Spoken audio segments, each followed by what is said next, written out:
How's it going, guys? My name is MegaMilez, and welcome to our very first Q&A video.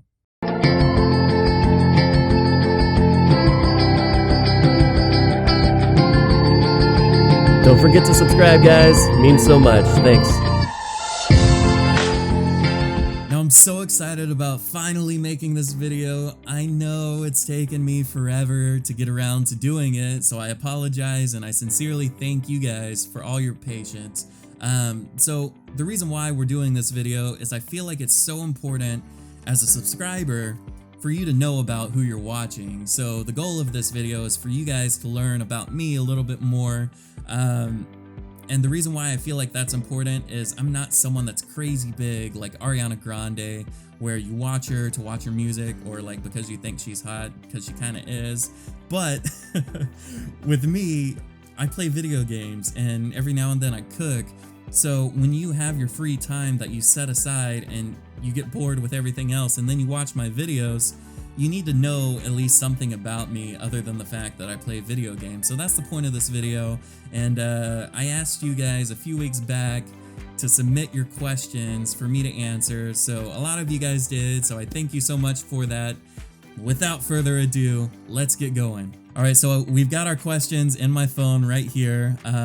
So if I butcher anyone's name, I sincerely apologize. I don't mean to, but I'm gonna try my best. So the first questions are from Raheel. He asks, where did you come up with the name MegaMilez? So I came up with the name. I thought about having a good name for like the longest time. I'm not like the most creative person. So I sat there for like over a week and I don't remember like what my other ideas were, but I settled on MegaMilez because I grew up and I remember like Mega Man being one of the notable games in my memory as a child growing up. Yeah, of course there's Mario, but I'm not gonna be Mario Miles. That would sound awkward. But so I settled on MegaMilez. I wanted something that rolled off the tongue easily. I thought of like the bigger YouTubers. I was like, PewDiePie, like how the heck did he come up with that? And I know it was like Pewdie at first, and then he added the pie at the, I don't fucking know, like how, like there's no method to that madness. And then Markiplier makes sense because Mark and then multiplier, Markiplier. So that was kind of what played into MegaMilez in a sense. Not really, though it wasn't inspired. I don't know, I just came up with it. So I wanted like a name with my name in it, but not my name. So I finally settled on MegaMilez. I wish I remembered like some of my other ideas, but I thought it rolled off the tongue easily, and then I actually wanted MegaMilez with an S, and I was really bummed, and I almost didn't go with MegaMilez because of the Z. I think the URL was taken, and I was bummed. I was like, dang it. I was like, I don't want to do a Z. But now, I actually really like the Z. Like, I might even change Miles with an S to a Z for my real name. Totally joking. But yeah, so it ended up working out. I think it looks good. Once I got the logo done, I was really happy with it because it looked like retro. I wanted it to kind of like resemble Tron in a way because I love the movie Tron Legacy. I know the first one's like a classic, but it's too like the special effects are not up to the level for me to like enjoy it. But yeah, so that's how I came up with MegaMilez. I don't know if my answer makes any sense, but hopefully I put it together in a way because I really don't remember like my thought process. I know I struggled with coming up with a good name, or at least I think it's okay. I think my name is acceptable. So what are you most determined to accomplish? Well, in an overall sense, I want to be able to pursue and be successful with something I truly enjoy and I'm truly passionate about, because there's a lot of people that, yeah, they make great money, they are successful, but they're not doing something that they truly love, truly enjoy. And they always say that if you find something you're passionate about as your work, you'll never work a day in your life. And like that's why I'm pursuing this, because I truly enjoy it. The idea of building up our community is really exciting to me. I want us to have like the most amazing community. I want to see people interacting. So like when I envision that goal, I just see myself being like super happy that we've created this from nothing. And there's a few other things that I'm super passionate about. Like one of my first passions was writing music and playing guitar, and I dreamt of playing a concert and having that moment where everyone sings along to my song in the crowd. And like that's one of my passions, but it's less attainable now because one, I'm not like an amazing singer. Two, it's just like so competitive. Not that that's like intimidating, but this is like doing our YouTube channel is more of a realistic goal. So I dream of building our community to where we have that. And also one thing I'm so excited about, and I cross my fingers that we get to the point of being able to do this, is have a community that we can actually have the manpower to support a great cause. Like for example, with the coronavirus stuff, I wish our community was big enough to where we could have an impact with, fundraisers. Like if I could team up with some other people, raise some money to do, like some cool event, and then donate it to all the nurses, or pay for nurses' childcare. I think that would be so freaking cool. So I also dream about being able to have the community behind us to be able to make a difference. What are you most looking forward to in the coming years? Exactly what we just talked about. I hope like we scale up the growth of our channel, and that's in part why I'm doing this, so you guys feel hopefully more motivated to invest yourself in our channel instead of like just enjoying the video gameplays. So I feel like once we get our community going, we're gonna branch out into so many different things and be able to do so much different really neat stuff. So that's what I'm really looking forward to. If we're thinking materialistic, I really look forward to getting our first play button, because I'm gonna put it on the wall like right here. I'm gonna frame it. I'm gonna do a big ceremony ritual video, and I'm gonna be super stoked about it. So yeah. Riverstorm asks, what is the story behind the ducks? Okay, so the ducks were never planned. I never wanted ducks. I knew nothing about ducks. In fact, I was looking hopefully at getting a French bulldog soon, because I think they're so cute. But the ducks showed up in my life one night. I was on my way home, and I saw a duck in the road, an adult duck. And so I thought it was gonna get hit by a car, so I parked my car. It was right outside my neighborhood. I'm walking to go shoot across the street because I love animals. Like, yeah, I just love animals. So growing up, I used to watch Jeff Corwin and Steve Irwin religiously, like all the time. But so I go to shoot this duck across the road, and as I'm walking out of my neighborhood, all these ducklings run at my feet. And I'm like, no, I'm not your mom, what the heck? And little ducklings can freaking run insanely fast. I had no idea.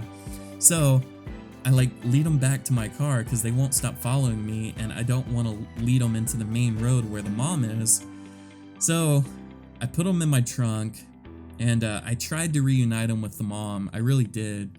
And she flew off. I waited, then I heard coyotes. Then I'm like, crap, what am I gonna do with these ducklings?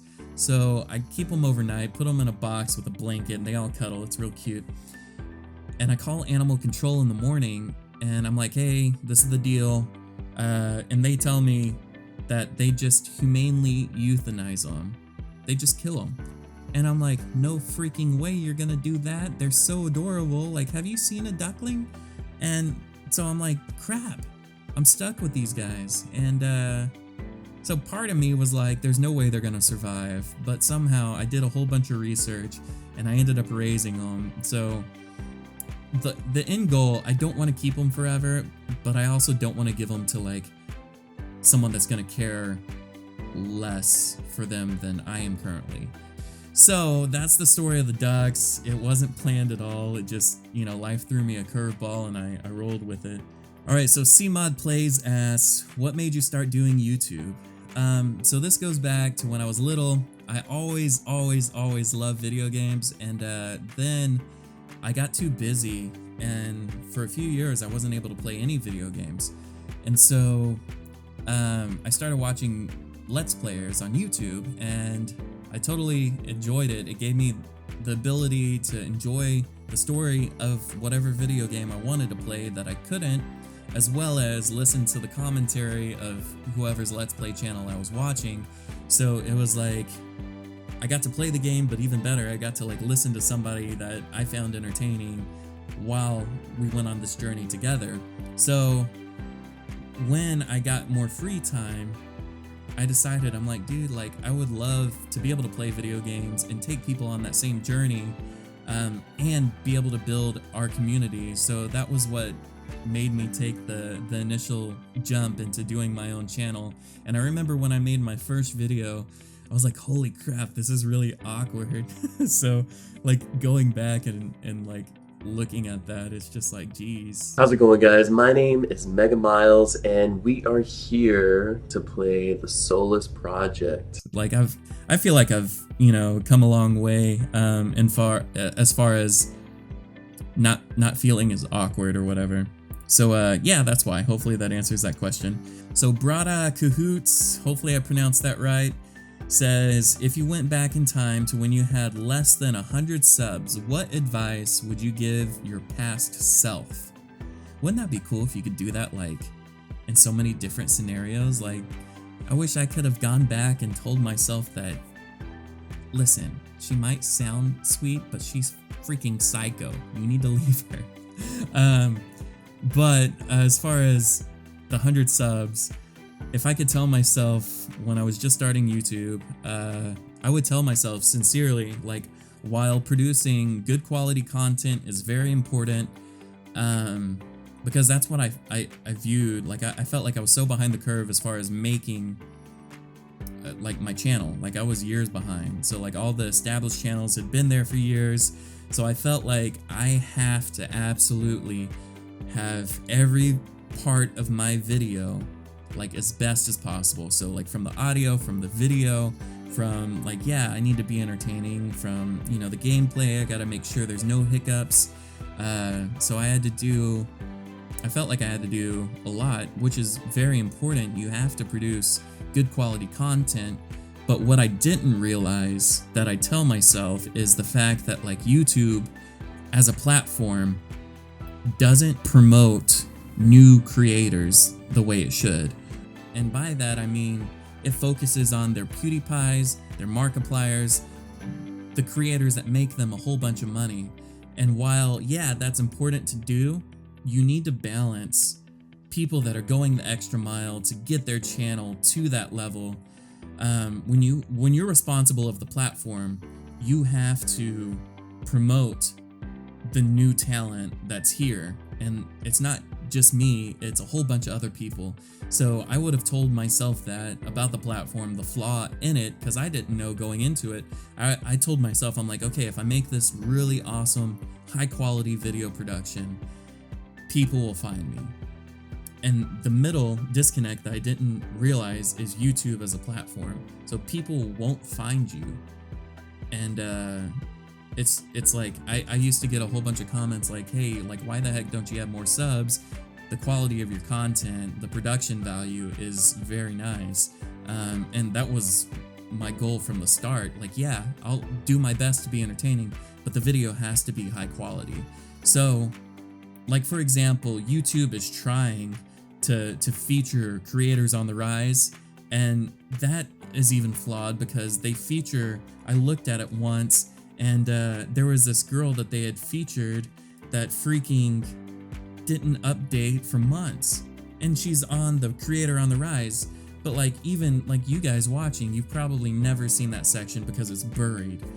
So in a nutshell, I would tell myself, like, YouTube as a platform is gonna really limit your growth as far as being able to build your channel when it shouldn't be the case. So Wicked Good Everything asks, what's your favorite TV show? So I don't necessarily have a favorite TV show. I really tend to watch like animes on the computer, streaming and stuff. If I had to pick a favorite TV show, it would be anything with Gordon Ramsay. One, I love food, and two, that guy cracks me up. One show of his that I really truly like, and you guys should check it out, is his National Geographic series. I forget what it's called. It's like Gordon's Great Escape, I think. But essentially what he does, he goes over to like these foreign countries and he finds like the small town, and within that town there's like a little tiny village, and within that tiny village there's this grandma that can make this like really unique cultural dish that's freaking amazing. And it's so cool to like watch that journey and learn about other cultures and cuisines at the same time. So I truly enjoy that. Yeah, so that would be my favorite TV show if I had to pick one. Mix or Fix asks, do you think that you will reach your goal to hit 100,000 subscribers? I freaking hope so, because I'm gonna be super bummed if we don't. So like, there's a part of me, I'll be honest, that me continuing to make videos, I'm like, dang, you're stupid. Like, you've been doing this for 4 years. You know, some parts were off and on, like finals week, I had to disappear for a few months, so I haven't been as consistent as I should have been. But when you think to yourself, 4 years, 2,000 subs, you do the math, you're like, holy crap, there's no way we're gonna get to 100,000. But I'm stubborn, so I'm headstrong. I'm gonna keep chugging. If I set myself to a goal, I keep going, I keep trying, and I probably give up like 5 years too late.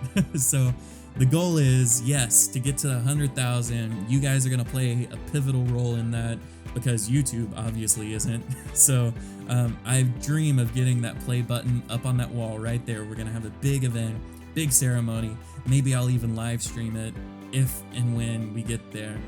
I'm optimistic on reaching that goal, but I know that we're a long way off. And I could be honest, if I could get some super hot chicks over here, our sub count would go up real fast, but you know, it's just me with my hair, so you're gonna have to deal with it. Alright, so the remaining questions are from Weird Al Fanatic, and if it's not Al and it's AI, I apologize. Weird AI Fanatic, Weird Al Fanatic, but I think it's Al. So what are your all-time favorite video games?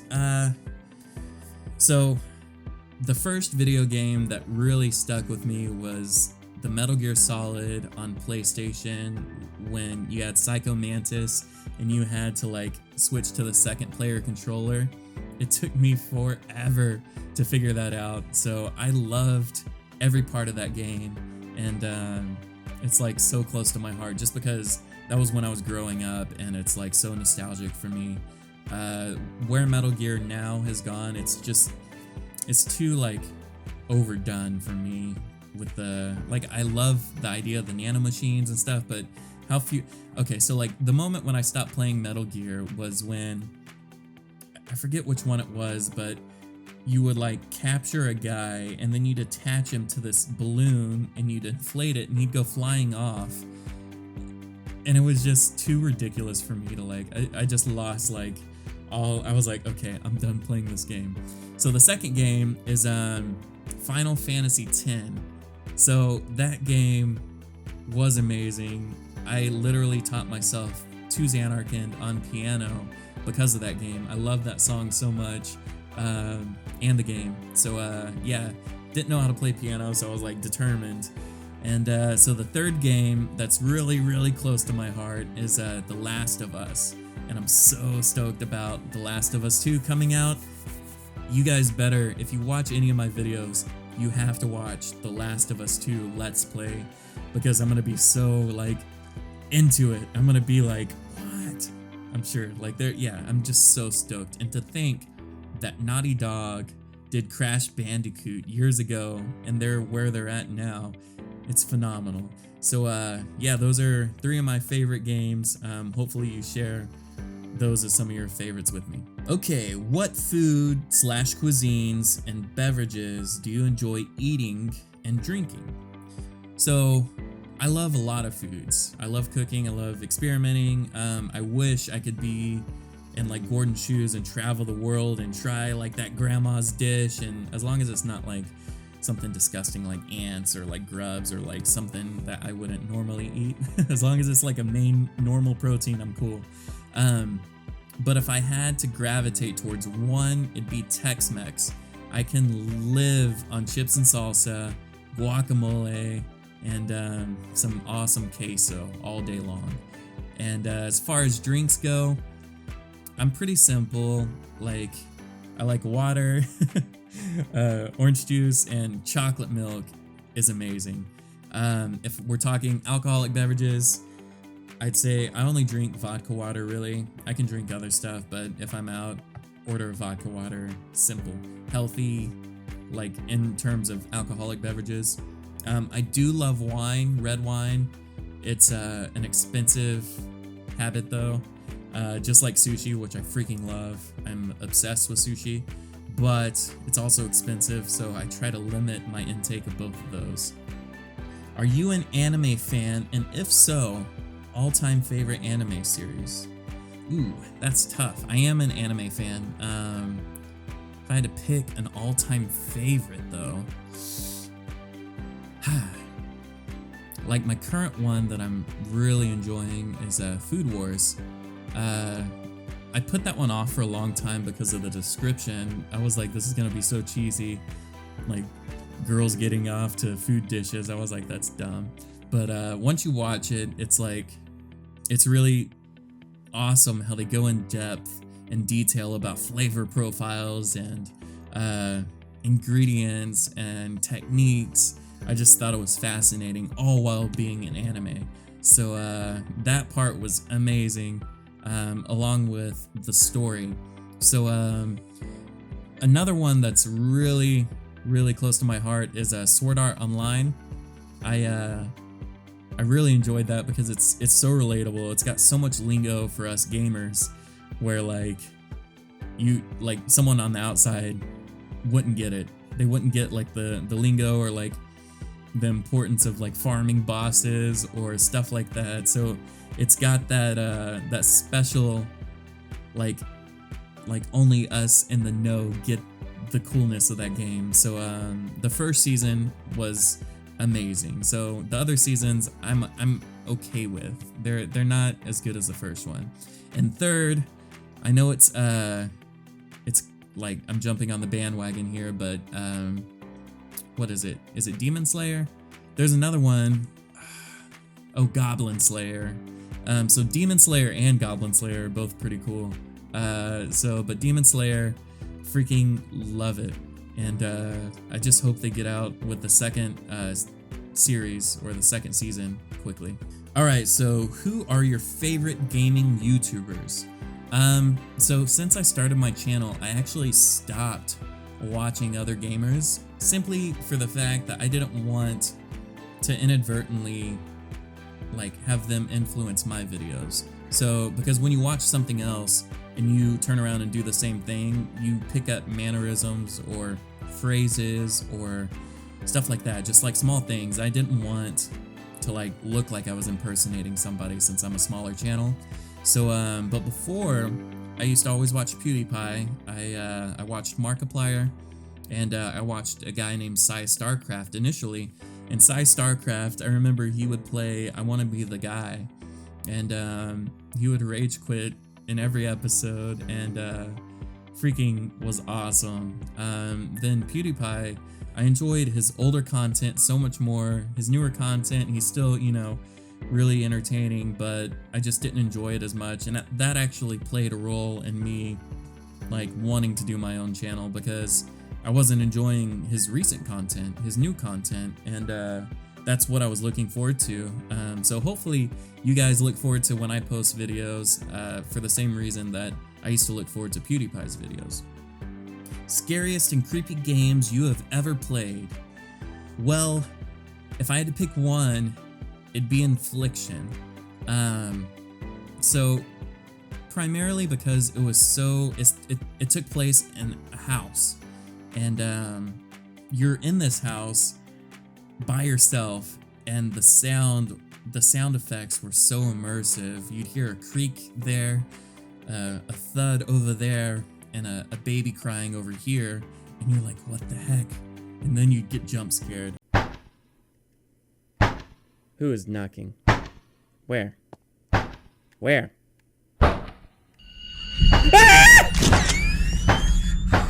No! No! Another really cool thing about that game was you'd walk into some place and you'd turn around and behind you had changed into something else. And it was just absolutely terrifying. If you want to go watch it, I've got the full Let's Play, but be prepared to be jump scared. I didn't enjoy playing it because you can see that monitor right there. It's like in your face, headphones on blast. It was so stressful. I literally would take a shot before every episode to play the game because it was that scary. What are your all-time favorite musicians? So I grew up loving Blink-182. They're the group that inspired me to start playing guitar, and so I'm truly thankful for that.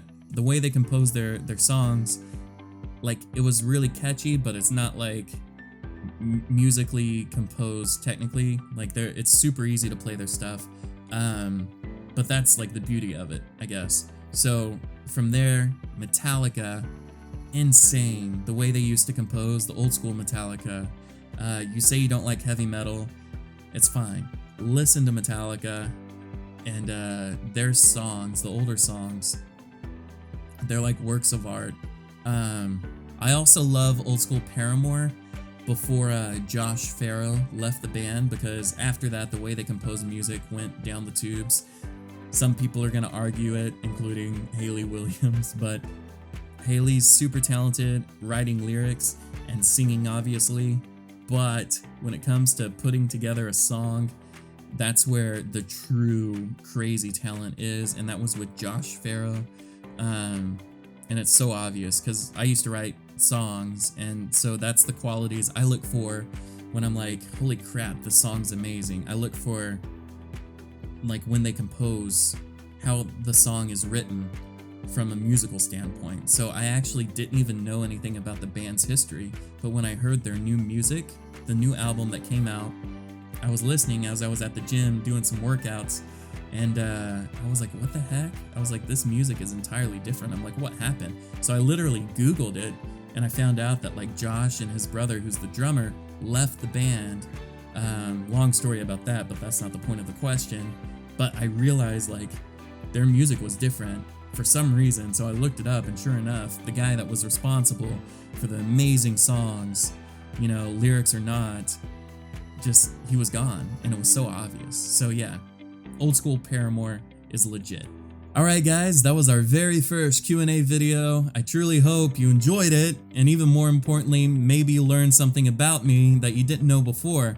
The goal is for you guys to obviously get to know me better, so I go from, oh hey, it's MegaMilez, that one guy I subscribed to that one time, to, oh hey, it's MegaMilez, we like the same anime, or he likes that music I like, stuff like that. If we've achieved that, then heck yeah, it was worth it. If not, we're just gonna have to keep making these videos then. So yeah, hopefully you enjoyed this video. If you did, leave that like, comment, share, and subscribe. Do all that jazz, guys. Either way, I'll see you in the next one.